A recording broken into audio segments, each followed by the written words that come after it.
E aí galera, beleza? Tudo bem? Como é que vocês estão? Pera aí, só um instante.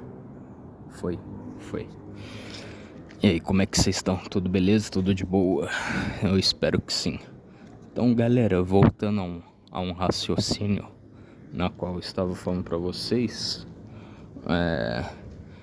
que nas escolas os professores de história, geografia, sociologia e etc, eles nunca vão comentar, né, esses lados obscuros.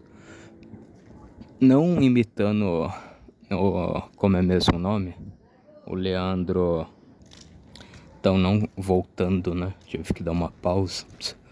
Não querendo imitar aí o Leandro Norlá, que tem o livro Politicamente Incorreto da América do Sul, né? Acho que esse que seria o livro dele.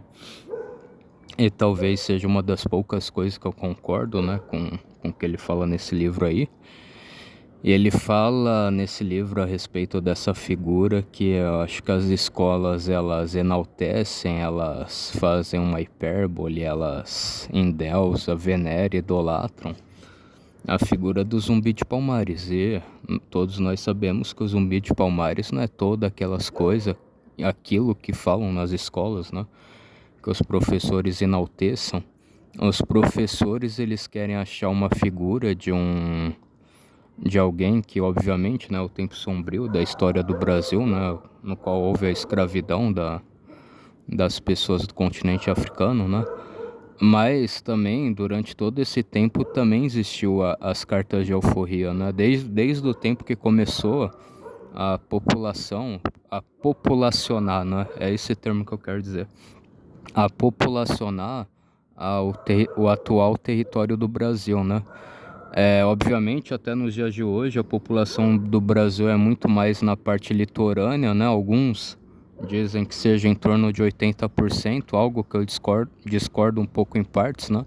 Acho que também não é para tanto assim, né? Mas enfim, e aí eles esquecem de outras figuras que foram muito mais importantes para a abolição da escravatura no Brasil, como por exemplo a Princesa Isabel, o José Patrocínio, os irmãos Saraiva, os irmãos Rebouças, né, aliás. Se bem que o Saraiva também, né, era um abolicionista, né, um negro, né. Eu acho que basicamente todos esses daí, né, os Rebouças e o Saraiva, né, ex-escravos, compraram sua carta de alforria e lutaram é, pela liberdade, pela libertação das demais pessoas que eram escravizadas no Brasil, né. Compravam a carta de alforria, né? Inclusive a princesa Isabel também, né? Patrocinava do próprio bolso dela, né? O quilombo lá deles, né? Que esse seria o nome, né? Onde se refugiavam, eram os quilombos. E a princesa Isabel também patrocinava esse quilombo, né? E dava a carta de alforria e etc, né? Isso que o pessoal esquece. Então, assim, a figura de um grande libertador, uma grande pessoa de importância para a abolição da escravatura no Brasil, com certeza eu me inspiro muito mais nesse do que no Zumbi de Palmares, né? O Zumbi de Palmares também pouca gente fala, né? Mas ele era escravagista, né? Ele tinha os seus escravos particulares, mandava os escravos, esses escravos ver se realmente estavam cumprindo as tarefas dele, né? As tarefas de cortar trilha no meio do mato, né? Das coisas. Eu acho que ele também mandava ceifar a vida dos escravos que não concordavam com ele, né? Tipo, não vou querer ir lá trabalhar, não sei o que na trilha, né? Mesmo que, vamos dizer assim, entre aspas, supostamente fosse um serviço mais ameno do que se trabalhasse no engenho de açúcar, né? Vamos dizer assim, não me lembro exatamente os ciclos, né? Se era o ciclo do ouro, do diamante ou o ciclo do açúcar, né? Da plantação de cana-de-açúcar no Brasil, né? Alguns também não gostam desse termo, né? Que o Brasil foi dividido em ciclos, né? O ciclo de não sei o que, o ciclo de não sei o que, o ciclo... Porque assim talvez dá muito a entender, tipo, a gente vai lá plantar, ver aquilo que nasce, tudo aquilo que nascer de bom a gente vai pegar e vai, tipo, dar uma banana para os brasileiros, né? Só a gente vai se beneficiar. Então eu concordo, né? nesse sentido eu concordo muito com o que o Tomás Juliano fala, né, o historiador aí, né, mas assim, eu não tenho o mesmo aprofundamento histórico que ele tem, né, isso daí ele explica 200 vezes melhor do que eu poderia explicar, né, então não vou adentrar muito nessa seara, né. Aí também, obviamente, né, gente, é isso que eu penso, eu também não sendo um portuguesista, né. A gente também não é obrigado a, sei lá, gosta de Portugal, amo Portugal, não, né? Mas a gente sabe que, goste ou não, o povo português contribuiu, né, também para o Estado moderno do Brasil, vamos assim dizer, né? Os principais formadores são esses, é o português, né? Aliás, o povo tupi-guarani, né, que seriam os indígenas, né, o indigenismo, né? Eles foram os primeiros, depois os portugueses e depois, obviamente, né, o pessoal que veio da África, né? Os africanos, que vieram como escravos, né? Mas enfim, né? Enfim. E, e também, né, já que adentrei nessa questão, é o óbvio, né? Um brasileiro que ele se julga ser um monarquista, ele não é obrigado a ser um portuguesista, ele não é obrigado a ser um católico, né? Católico apostólico romano, né? Mas, né, a gente sabe que Portugal, né, contribuiu em algumas coisas históricas, culturais, de estrutura do Estado moderno do Brasil, né? E a Igreja Católica também contribuiu, né, com a Constituição, com a educação, com a parte militar, né? Mas enfim, né? Enfim, também não adentrando muito nessa questão, mas a principal coisa que as escolas, por desonestidade intelectual pura, não falam é isso, né? Que o Zumbi de Palmares era escravagista, era escravista, queria que ainda continuasse com a escravidão, né? E que não parasse com a escravidão no Brasil, né? Nem mesmo se fosse só da etnia africana ou outras, né? Acho que teve muito pouco a escravidão indigenista no Brasil pelos seguintes fatos, né? O indígena, muitas das vezes, ele preferia ter a sua vida ceifada, né? Ir pro tronco, ir pro pelourinho e morrer lá, né? Ter sua vida ceifada lá, do que ele trabalhar, né? Essa era a principal ideia de todos os povos indígenas aqui no Brasil, né? Aí não sei, né? Deus que me livre, né? Longe de eu defender essa coisa, né? Falar, vamos ver se é isso, né? Mas as fontes históricas falam isso, né? Que o capataz colocava o indígena lá no pelourinho, no tronco, né? E chicoteava ele não ia trabalhar, né? Você podia espancar, né? Deus que me perdoe falar isso, né? Infelizmente, né? Você podia maltratar muito ele não ia trabalhar. Ia falar, não, tô apanhando, mas não vou lá trabalhar não, né? E, e também o indígena ele sabia se esconder no meio da mata, né? Se esconder em algum lugar, né? Reconhecer melhor o terreno, né?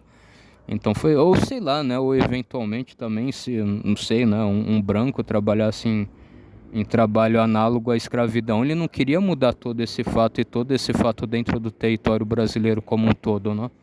Então também era isso, escrava. Aí também alguns dizem, né, que talvez ele ia lá e abusava de algumas mulheres, né, que tava lá dentro do quilombo, ou não sei, ou se a pessoa fala assim, tá, eu não concordo com as regras, com o regramento que tem aqui no quilombo, sei lá, eu vou fugir para uma outra mata, para uma mata ciliar, né, para, sei lá, ó, vou passar duas montanhas, né, tem essas duas montanhas, eu vou para mata depois dessas outras duas montanhas, né? Aí se a pessoa tentasse fugir, parece que ele mandava ceifar a vida dessas pessoas também, né? Então, né?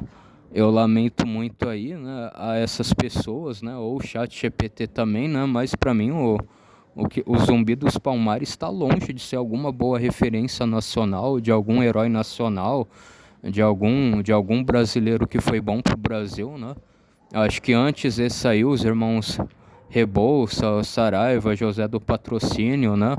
Se bobear até o próprio o Barão de Guarapiacaba, né? O Barão de Guarapiacaba, ele foi o primeiro negro que foi o primeiro barão negro, né? Que ganhou esse título, né? De uma representante do absolutismo, né? Basicamente, né? O Brasil virou uma monarquia, mas a gente não deixou a estrutura absolutista de lado, né? E óbvio que aí entra um politicamente incorreto, né? Eles pensam, sei lá, o absolutista ele é ditador, o rei manda e pronto, e acabou. E não é bem assim, né? Você você tinha todas as demais estruturas, né? Convocar, como é mesmo, assembleia, o parlamento também, então já era um negócio mais parlamentarista, né? Porém, é claro, né? O bom do absolutismo é que não tinha partidos políticos, né? Era só o rei e os conselheiros, né? Quando tinha algum problema, a gente chamava algum conselheiro, né? Então isso enxuga muito mais a máquina pública, né? Enxugou a máquina pública e deixa mais, não é seco, mais estável o governo, né? Isso daí diminui muito o poder do Estado, do governo, né? Enfim. Então, basicamente é isso, mas eu sinto muito, mas para mim o Zumbi dos Palmares está longe de ser uma referência de um bom brasileiro, né? Se fosse pôr um rosto de algum negro, né, que realmente lutou para a abolição da escravatura no Brasil, eu colocaria algum desses, né? O Rebouças, ou o Patrocínio, ou o Barão de Guarapiacaba, né? Mas de forma geral, eu acho que se o Brasil em algum momento fosse construir algum monte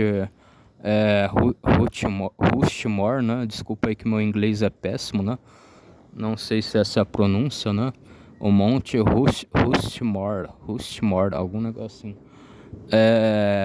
Provavelmente deveria ter o rosto do Dom Pedro I, o rosto da Imperatriz Maria Leopoldina, o rosto do José Bonifácio e o rosto da Maria de Santos, não, a Marquesa de Santos, né, a Domitila, né, Domitila de Castro e Silva, né, que eu acho que é. Porque nos Estados Unidos, se eu não estou enganado, é o rosto de 5 presidentes dos Estados Unidos, né, que eu não sei, que eu acho que foram os Founders Fathers, né, que deram a independência para os Estados Unidos. Então mesmo, né, se fosse acontecer aqui no Brasil, poderia ser os nossos Founders Fathers, né, que eu citei aqui agora, né, porque esses que montaram, estruturaram o Estado moderno do Brasil, né, o Brasil independente, né. Todos esses aí, de certa forma, foram os fundadores do Brasil moderno, né, os fundadores do Brasil que a gente conhece nos dias de hoje, né. O Brasil, como ele é visto lá fora, né, a nossa bandeira, as nossas coisas, a nossa cultura, né. Então, esses 4 foram os fundadores do Brasil que a gente conhece nos dias de hoje, né? Que a gente sabe que existe nos dias de hoje, né? Então acho que se fosse construir, seriam esses aí, né? Mas enfim, bom, Tiradentes, né? Bom, Tiradentes talvez eu possa deixar para um próximo episódio, para um próximo capítulo, né? Caso vocês queiram, né? Caso vocês acham interessante essa questão de história, né?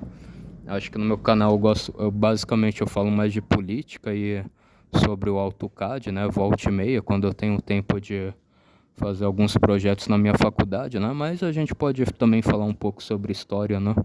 Aqui no nosso canal.